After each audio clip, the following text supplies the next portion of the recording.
Across from me stood Julia, my wife, her posture rigid, arms crossed, her eyes blazing with frustration that seemed ready to boil over. Her voice shattered the silence, sharp and commanding. "Mark, I'm not going to repeat myself. David needs help, and you're being absolutely selfish." I took a long breath, placing my coffee cup down carefully. "Julia, we've been over this. It's not about being selfish. It's about priorities. David has leaned on us too much, and it's time he starts taking responsibility for his own actions." Julia's jaw tightened, her lips pressed into a thin line. "He's my brother," she snapped, her tone rising. "Family supports family. That's what we vowed when we got married. Family also learns to stand on their own 2 feet," I countered, my voice calm but firm. I wasn't trying to escalate things, but I couldn't back down either. We've bailed David out of more situations than I can count. He has to learn to handle his problems without dragging us down with him. Julia stepped closer, the chair across from me squealing as she pulled it out and sat down abruptly. Her face was set like stone, her piercing gaze locking onto mine. "You don't get it, do you?" she said, her voice low but trembling with barely restrained anger. "You've never had siblings, so you can't understand. You don't know what it means to be there for someone, no matter what." Her words stung, but I forced myself to remain composed. "You're right, Julia. I don't have siblings," I said evenly. "But that doesn't mean I don't understand responsibility. And right now, my responsibility is to us, to our finances, to our future. I can't keep giving when it's clear David has no intention of changing." The silence that followed was suffocating. I could see the fury building behind her eyes, her hands gripping the edge of the table as though holding herself back. Then, without warning, she grabbed her coffee cup and hurled its contents at me. Time seemed to slow. The dark liquid arched through the air, and before I could react, it hit me full in the face. The scalding heat seared my skin, and I gasped, the shock hitting me harder than the pain. The mug clattered onto the table, its sharp sound echoing in the otherwise silent kitchen. For a moment, all I could do was sit there, stunned. My face burned, my shirt was soaked, and my hands trembled slightly as I reached for a napkin to dab at the stinging liquid. Julia stood frozen, her own expression a mix of anger and something that looked almost like regret, but it was fleeting. Her lips parted as though she wanted to say something, but she didn't. Finally, I broke the silence. "What the hell, Julia?"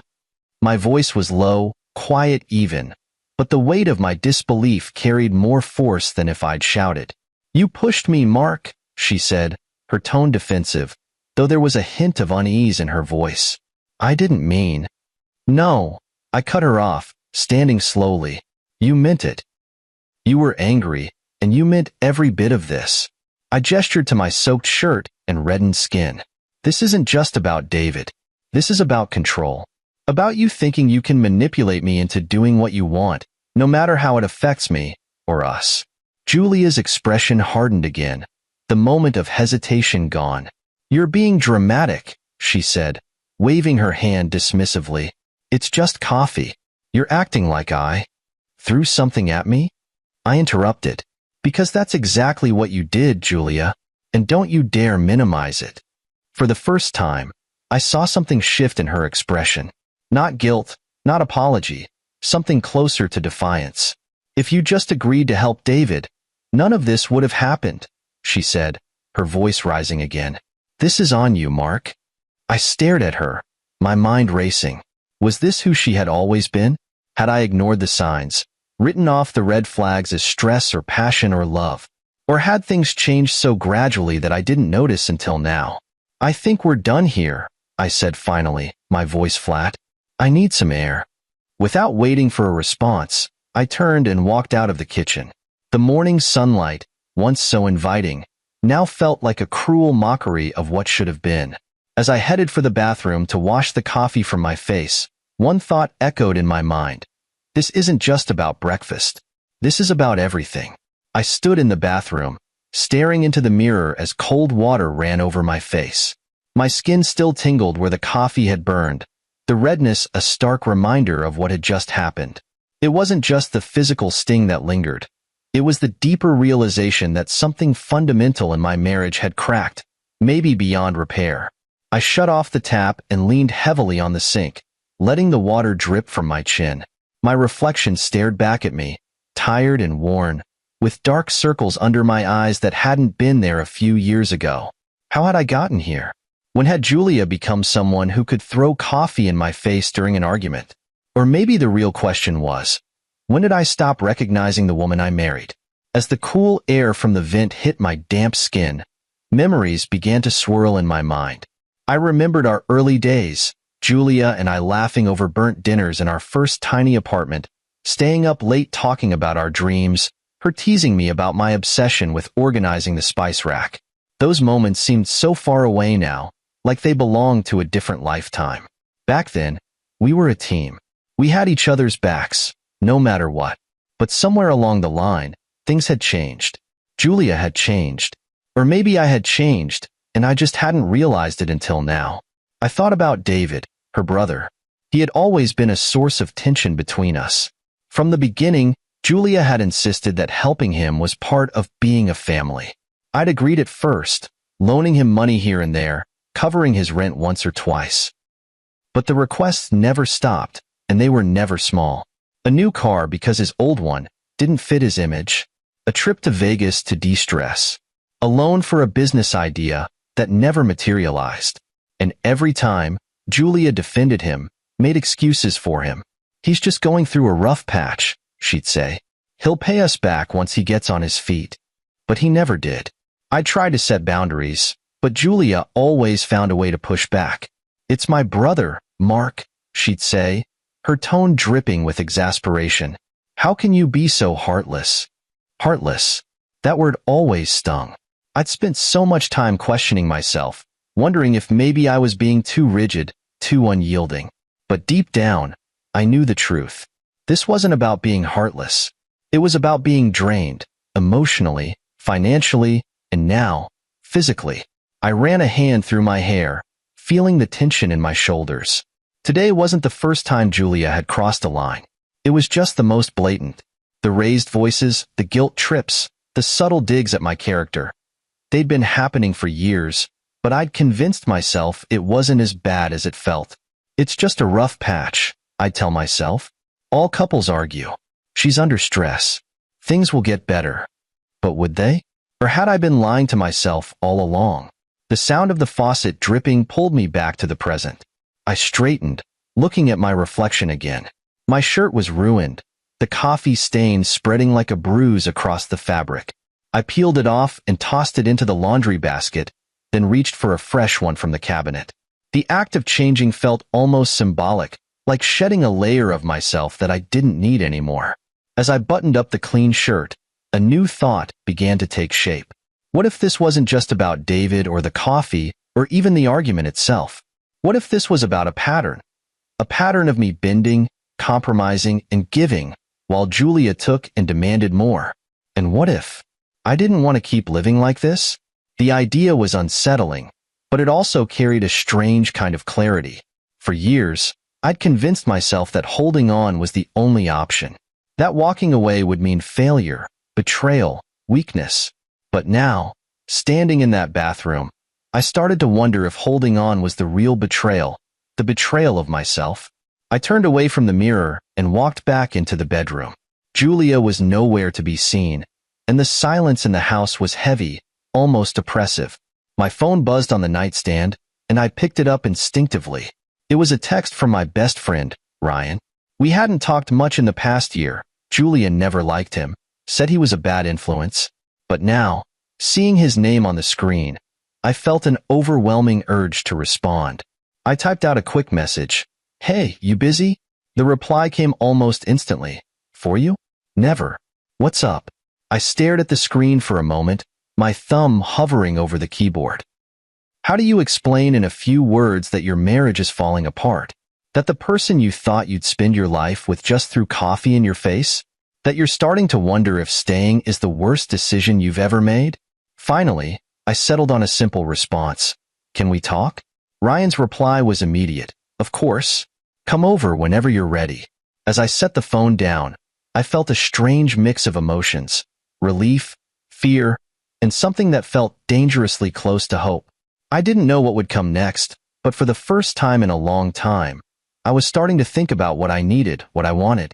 And maybe, just maybe, that was the first step towards something better. I sat in the car parked outside Ryan's apartment, gripping the steering wheel like it was the only thing keeping me anchored. The drive over had been a blur, my mind swirling with everything that had happened at breakfast.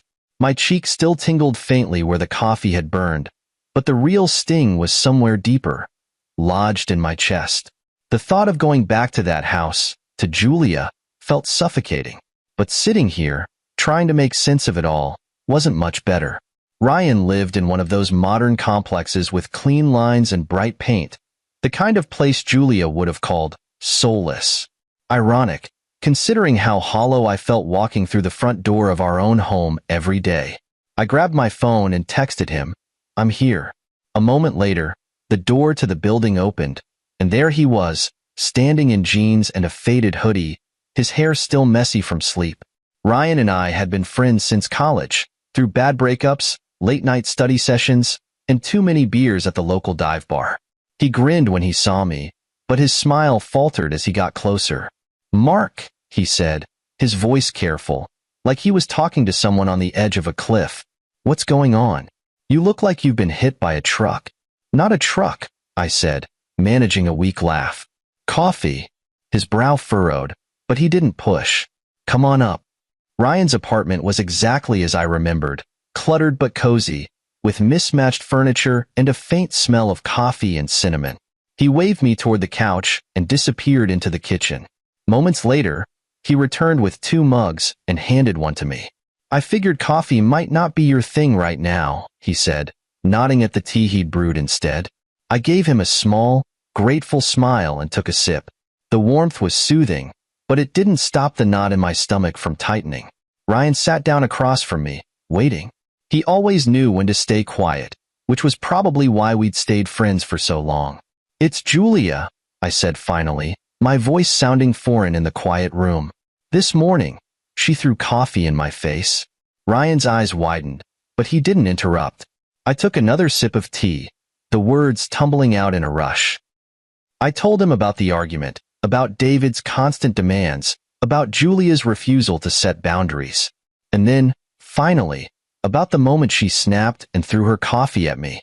"She said it was my fault," I said, my voice shaking slightly, "that if I'd just done what she wanted, it wouldn't have happened." Ryan leaned back in his chair, his expression dark. "That's not okay, Mark. I don't care what the argument was about. That's not okay." I nodded, swallowing hard. "I know, but I hesitated, the words catching in my throat. "I don't know what to do, Ryan. This isn't the first time we fought like this. It's not even the worst fight we've had. But it feels different now, like something broke, and I can't put it back together."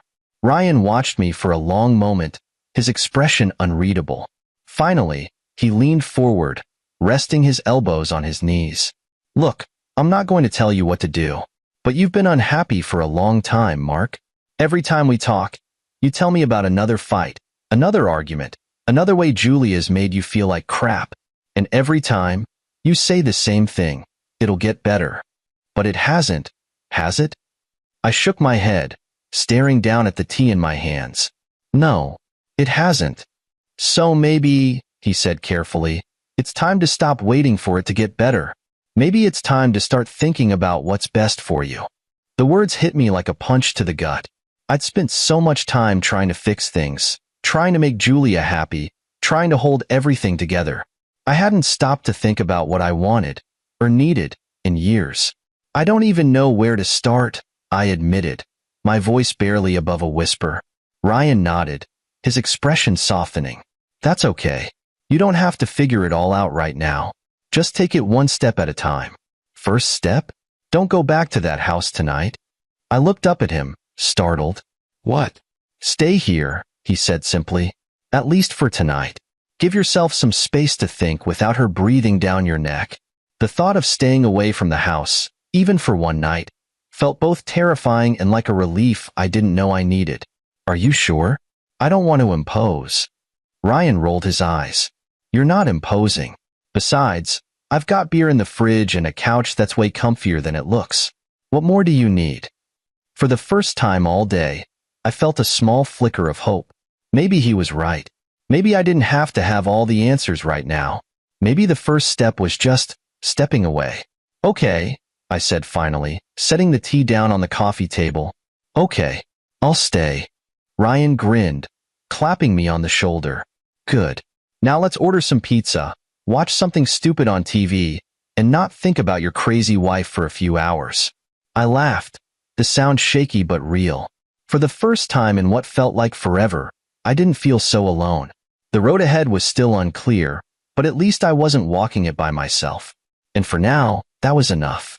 The morning light filtered through the blinds in Ryan's living room, casting long shadows across the mismatched furniture. I had barely slept, the couch proving far less comfortable than Ryan had promised. But it wasn't the lumpy cushions or the unfamiliar surroundings that kept me awake. It was the realization that my life, as I knew it, was unraveling. I stared at the ceiling, listening to the faint sounds of traffic outside.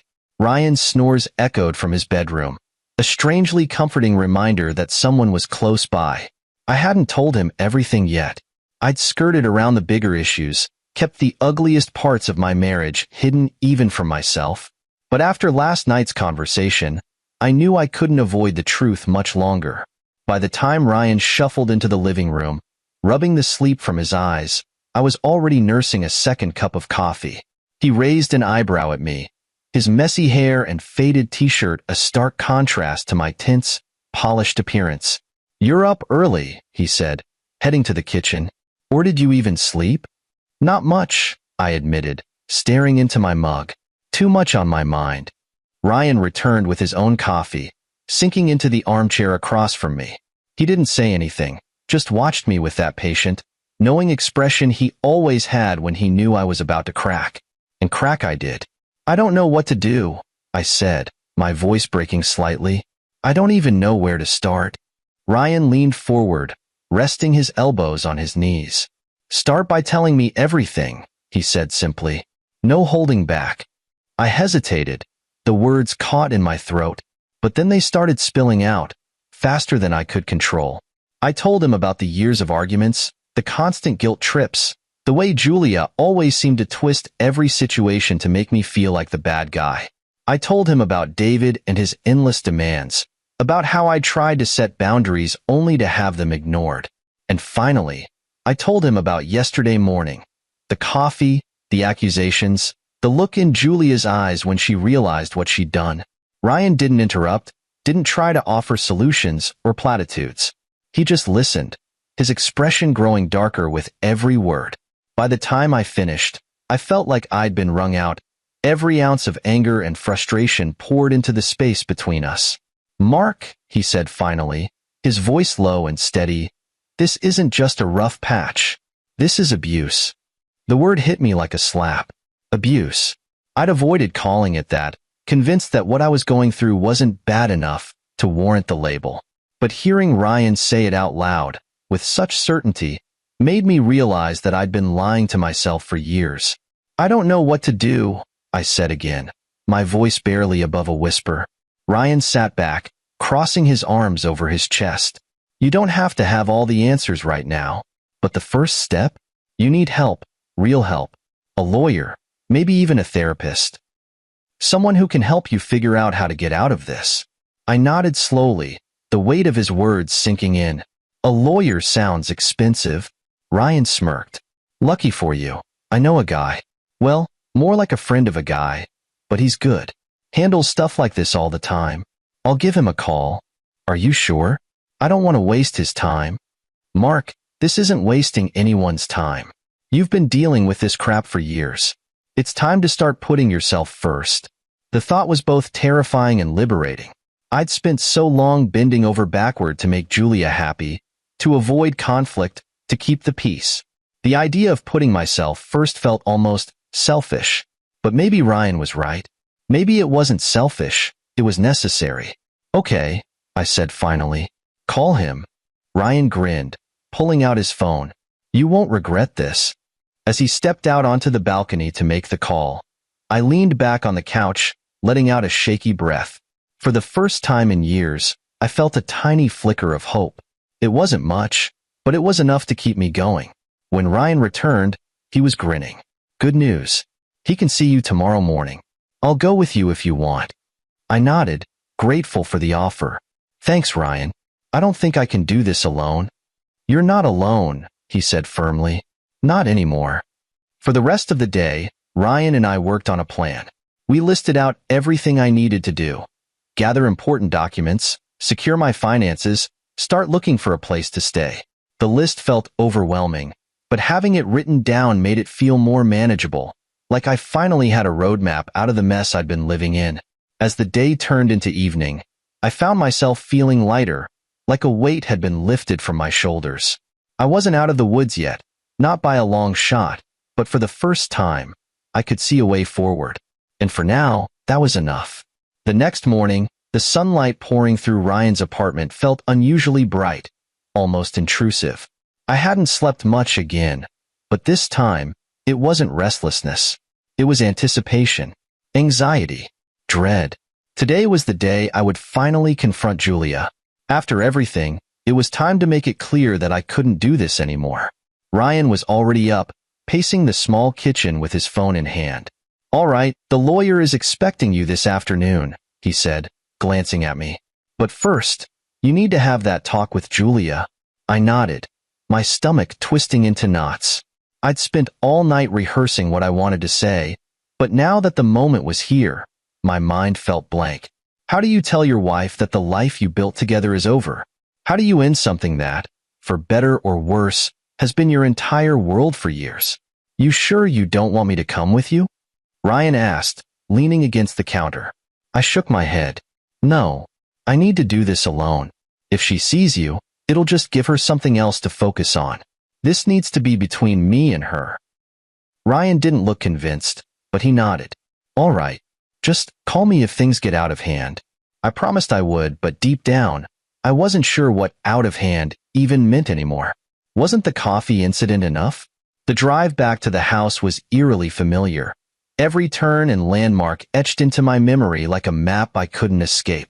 By the time I pulled into the driveway, my hands were trembling. I sat there for a moment, staring at the front door. It looked so ordinary, so deceptively normal, but I knew better.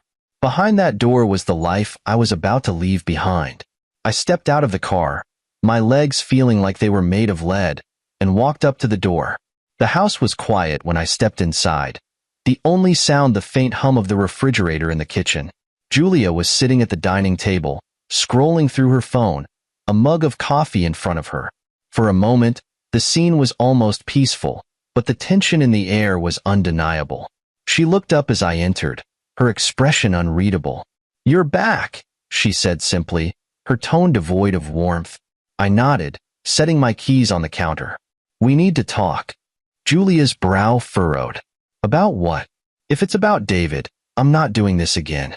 It's not just about David, I said, my voice steady despite the storm raging inside me. It's about us. About everything. She rolled her eyes, leaning back in her chair. Oh, here we go. Another lecture about how I'm the problem. Go ahead, Mark. Get it out of your system. I took a deep breath, gripping the edge of the counter for support. Julia, this isn't working. I've tried to make it work, but it's not. The arguments, the demands, the way you treat me. It's not what a marriage is supposed to be. Her eyes narrowed, the corners of her mouth tightening. Oh, so now I'm the villain? Is that it? You're the perfect husband, and I'm the evil wife who doesn't appreciate you. This isn't about assigning blame, I said, forcing myself to stay calm. It's about recognizing that this relationship has become toxic for both of us, and I can't do it anymore. Her expression shifted, a flicker of panic crossing her face before it hardened again. You're being ridiculous, she said, her voice rising. Every couple fights, Mark. That doesn't mean you just give up. This isn't just fighting, Julia, I said, my voice firm. This is years of me bending over backward to make you happy, sacrificing my own needs, my own boundaries, while you take and take without ever giving back. She stood abruptly, the chair scraping loudly against the floor. Sacrificing, she snapped. What exactly have you sacrificed, Mark? Because from where I'm standing, you've done nothing but complain every time I've asked for help. Help? I repeated, incredulous. You call throwing coffee in my face asking for help? Julia flinched at that, her cheeks flushing. That was a mistake, she said, her voice quieter now. I was angry. I wasn't thinking. That's the problem, Julia. You never think. You just react, and I'm always the one who has to deal with the fallout. The silence that followed was deafening. For a moment, neither of us spoke, the weight of my words hanging heavy in the air. Then Julia stepped closer, her voice trembling with anger. So what are you saying, Mark? That you're done? That you're just walking away? I met her gaze, my heart pounding in my chest. Yes, I said simply. That's exactly what I'm saying. Her expression crumpled, a mixture of shock and disbelief. You're serious? I am, I said, the words feeling both terrifying and liberating. I can't keep doing this, Julia. I need to start putting myself first, for once. She stared at me, her lips trembling as though she wanted to say something, but couldn't find the words. Finally, she turned away, her shoulders slumping. Fine, she said quietly. Do whatever you want. The finality of her words hit me like a punch to the gut, but I didn't let it show. Instead, I turned and walked toward the door, grabbing my keys off the counter. I'll be in touch about the details, I said over my shoulder. Through my lawyer. And with that, I stepped out into the sunlight, the door closing softly behind me. My chest felt tight, my legs shaky, but for the first time in years, I felt like I could finally breathe. I didn't know what the future held, but one thing was certain. I wasn't going back. Driving away from the house was surreal. The weight of the confrontation with Julia lingered, leaving me both drained and strangely lighter. The road ahead felt uncertain, but at least it was mine to navigate now.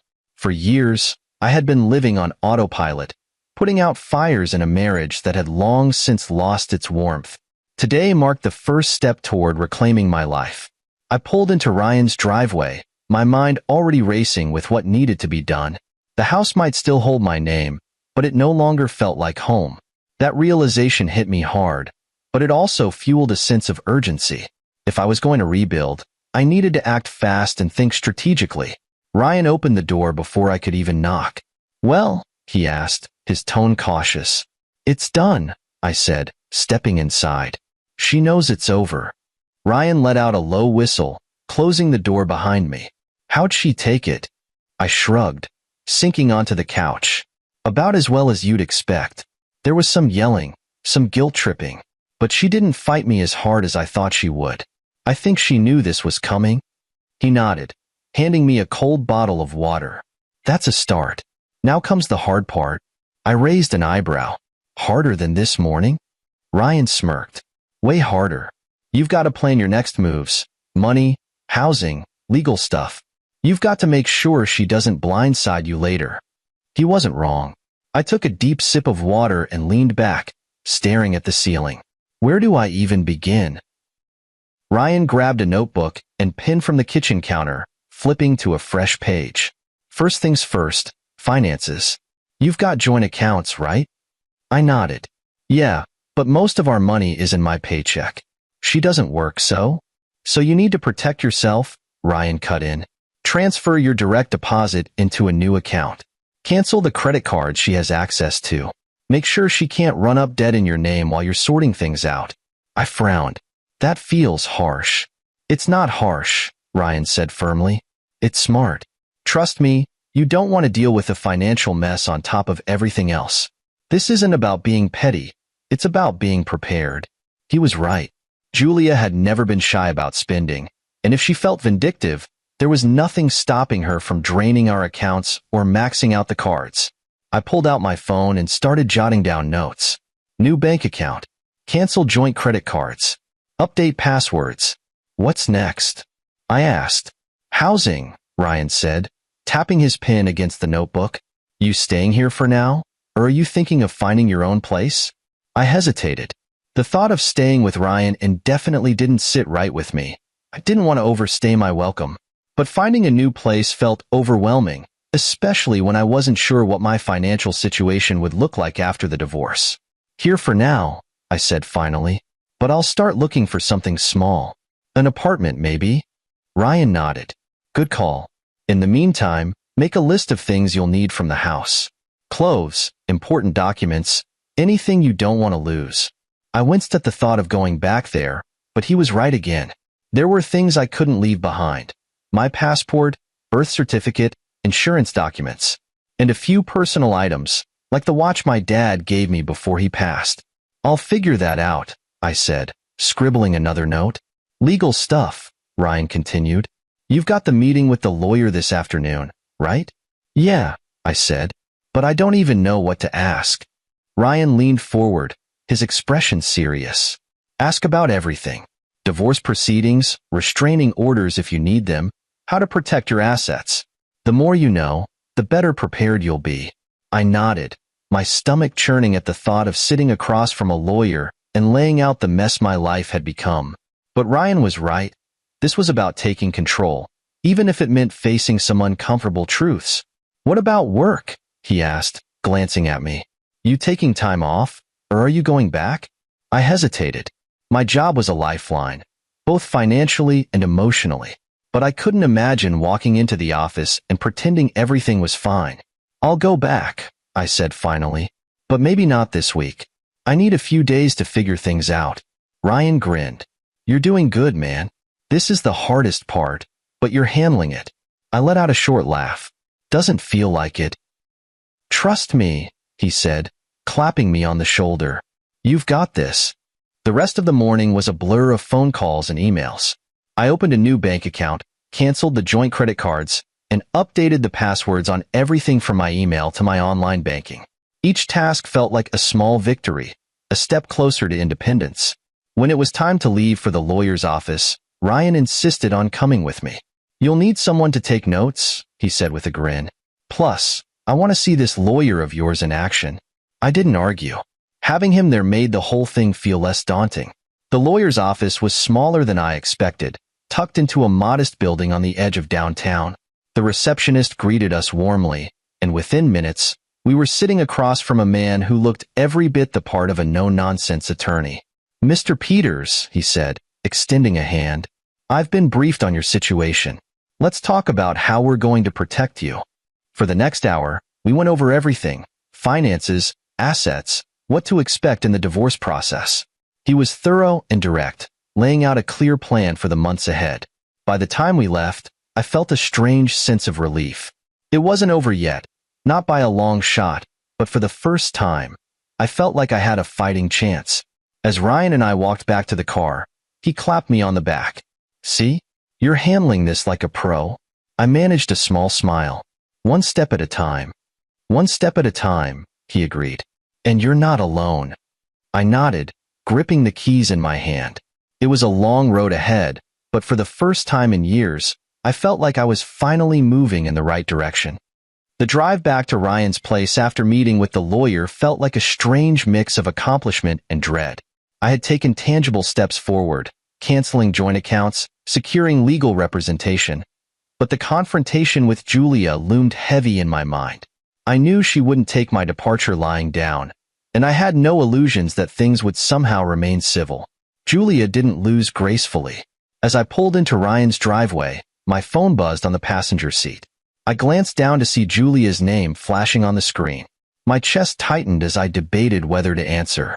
Ignoring her would only make things worse, but I wasn't ready for another shouting match. With a sigh, I picked up and put the phone to my ear. What is it, Julia? I asked, keeping my tone as neutral as possible. Her voice came through sharp and accusatory. Where the hell are you, Mark? I came home, and you're just gone? What's this about lawyers and canceled cards? Are you really doing this? Yes, Julia, I said firmly. I'm doing this. I told you this morning. I'm done. Done, she spat, her tone incredulous. You don't just get to decide you're done. We're married, Mark. You don't get to walk away like this. I do, Julia, I said, my voice steady but exhausted. I do get to walk away. You made your choices, and now I'm making mine. There was a beat of silence, then her tone shifted, laced with icy resolve. You're making a huge mistake. And if you think you can just leave me high and dry, you've got another thing coming. My brother is coming over later, and I expect you to be here. I nearly laughed at the audacity. David is not my responsibility, I said. And neither is this mess. I've spent years cleaning up after him, after you, and I'm done. Don't expect me to be there when he shows up. You're such a coward, she hissed. You're abandoning your family because you can't handle a little conflict. Is that the kind of man you are? I closed my eyes, gripping the steering wheel as I tried to keep my temper in check. You can call me whatever you want, Julia, but I'm not coming back. Not now, not ever. Before she could respond, I ended the call and tossed the phone onto the seat. My hands were trembling, but it wasn't fear. It was anger. I sat there for a moment, letting the silence of the car wash over me, then finally stepped out and headed inside. Ryan was in the kitchen when I walked in, a beer in one hand and a sandwich in the other. He looked up as I entered, his face immediately concerned. What happened? Julia, I said simply, dropping my keys onto the counter. She's furious. She's accusing me of abandoning her and David. Ryan shook his head, setting the beer down. Of course she is. She's losing control, and she doesn't know how to handle it. I leaned against the counter, running a hand through my hair. She said David's coming over later, like that's supposed to scare me back into the house. Ryan raised an eyebrow. And nothing, I said firmly. I'm not going back. She can deal with her brother on her own. He nodded approvingly. Good. Stick to your guns, man. She's trying to manipulate you, and the best thing you can do is not give her the reaction she wants. I let out a long breath, some of the tension in my chest easing. I don't know how this is going to end. She's not the kind of person who lets things go. Ryan smirked. She doesn't have to let it go. You just have to make sure she can't drag you down with her. You've got the lawyer. You've got a plan. Let her stew in her own mess. I nodded, his words settling something inside me. For so long, I'd been caught in the cycle of Julia's anger and manipulation, always trying to smooth things over, always trying to keep the peace. But now, for the first time, I felt like I was breaking free of that cycle. I didn't have to play her game anymore. Later that evening, as Ryan and I sat on the couch watching a mindless action movie, my phone buzzed again. I glanced at the screen and saw a text from Julia. David is here. He's furious. You need to fix this. I stared at the message, my jaw tightening. For years, fixing this had been my role in our relationship. Cleaning up messes, smoothing over arguments, taking the blame when things went wrong. But not anymore. I typed out a simple response. I'm not coming back. This is your mess to deal with. Her reply came almost instantly. You're going to regret this. I turned off the phone and set it face down on the table. Ryan glanced over, raising an eyebrow. Everything okay? I nodded, leaning back against the cushions. Yeah, everything's fine. For the first time in a long time, I believed it. The first night back at Ryan's place after cutting ties with Julia felt like a strange mix of relief and restlessness. I lay awake on the couch, staring at the ceiling, my thoughts racing as I tried to process everything that had happened. The house, the argument, her text. You're going to regret this. It all played on a loop in my mind. But for all the noise in my head, there was a tiny, persistent voice that kept repeating, you're free now. Morning came, and with it, a sense of purpose. I didn't have all the answers yet, but I knew one thing. I needed to rebuild. My life was a blank slate, and while that was terrifying, it was also exhilarating. For the first time in years, I felt like I had the power to decide what came next. Ryan was already in the kitchen when I got up, pouring cereal into a bowl with the kind of nonchalance that made it clear he hadn't spent the night replaying his life's choices. Morning, he said, glancing up at me. How'd you sleep? Better, I lied. Truthfully, I hadn't slept much at all, but I didn't want to dwell on it. I think I need to start looking for a place today. Ryan set his bowl down and crossed his arms. You don't have to rush. You can stay here as long as you need. I appreciate that, I said, and I meant it. Ryan had been a rock through all of this, and I wasn't sure where I'd be without him. But I need to start figuring things out. I can't live on your couch forever. He grinned. Fair enough. Let me know if you need help. Moving, furniture shopping, awkward landlord negotiations. I'm your guy. I smiled, grateful for his easygoing support. Thanks, man. After breakfast, I grabbed my laptop and started searching for apartments. It was overwhelming at first.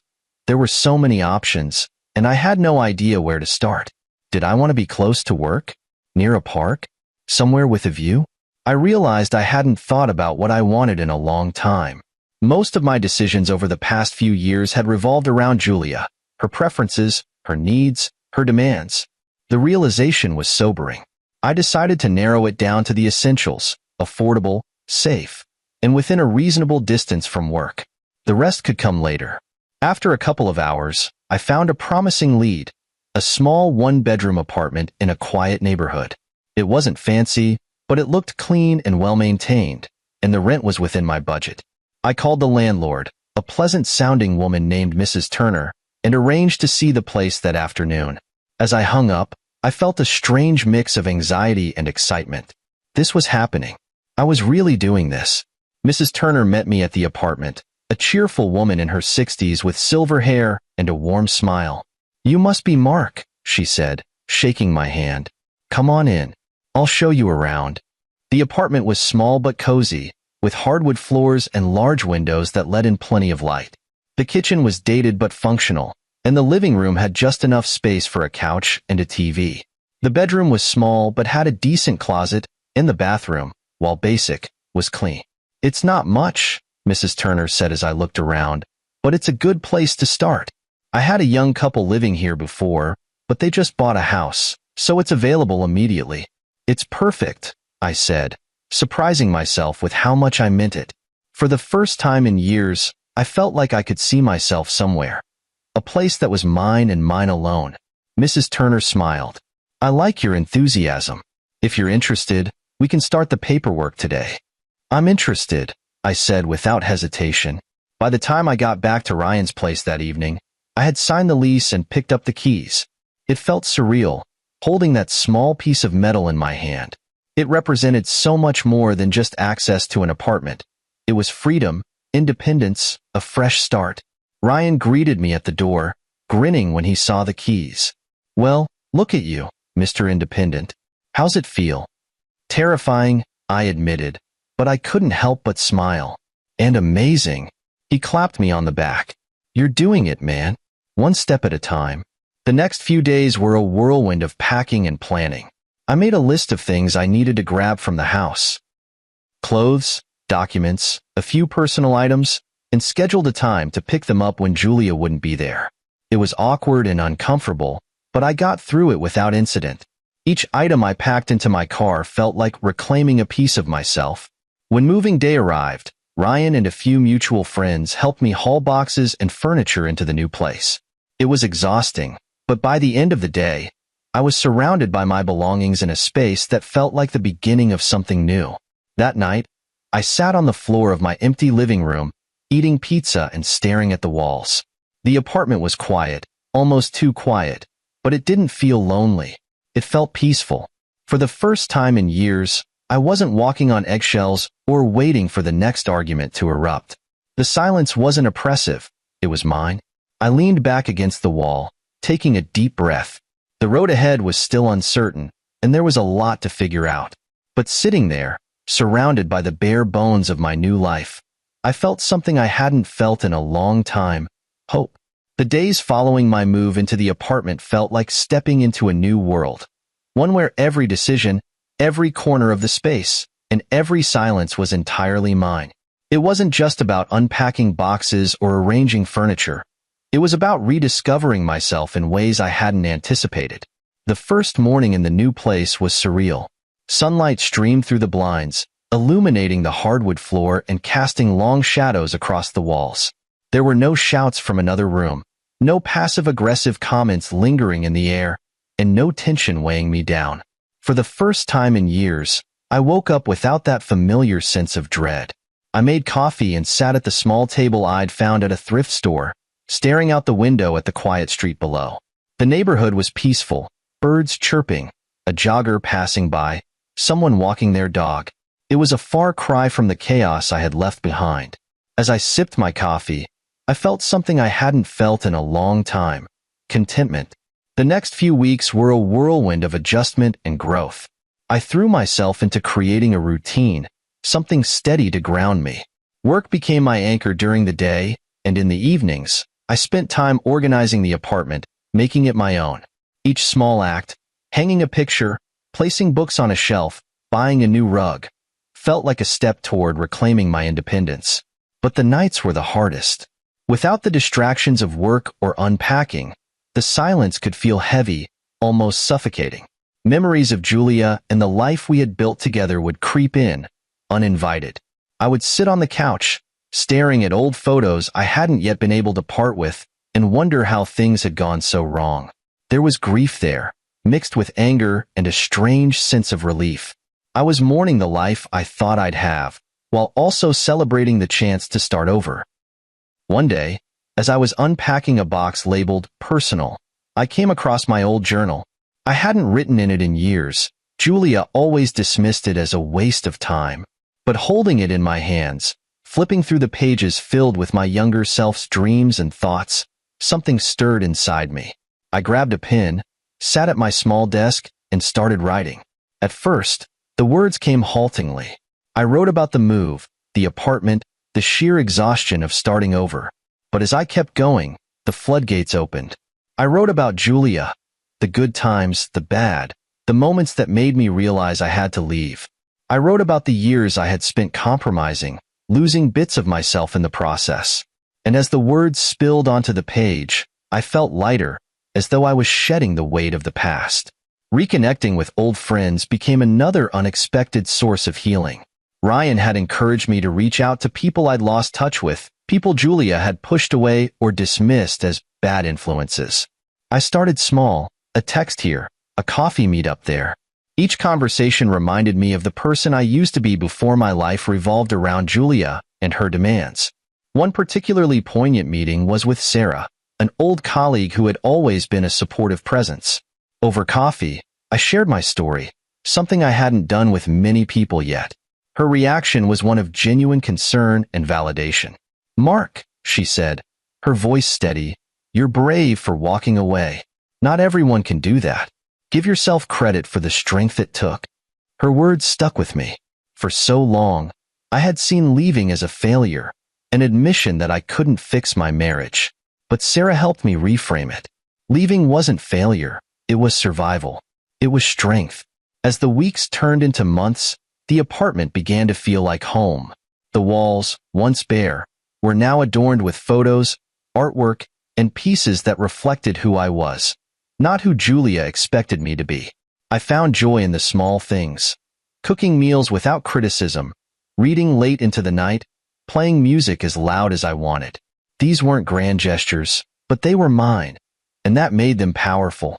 The most transformative moment came one rainy afternoon at the bookstore.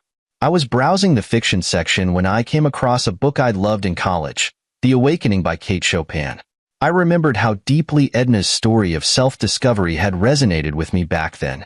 I bought the book and spent the rest of the evening rereading it, tears streaming down my face as I recognized pieces of myself in Edna's struggle to reclaim her identity. That night, inspired by the book, I opened my laptop and started typing. It wasn't just journaling this time. It was a story, one that mirrored my own journey but with fictional characters and a narrative arc. The words flowed easily, fueled by years of bottled-up thoughts and emotions. Writing became my escape, my therapy, my way of making sense of everything.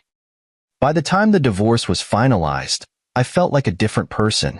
The legal battles, though draining, had taught me resilience. I had faced Julia's accusations and manipulation head-on, with the support of my lawyer and friends, and I had come out stronger. On the day I received the final paperwork, I sat on the couch in my apartment, staring at the envelope in my hands. It was over.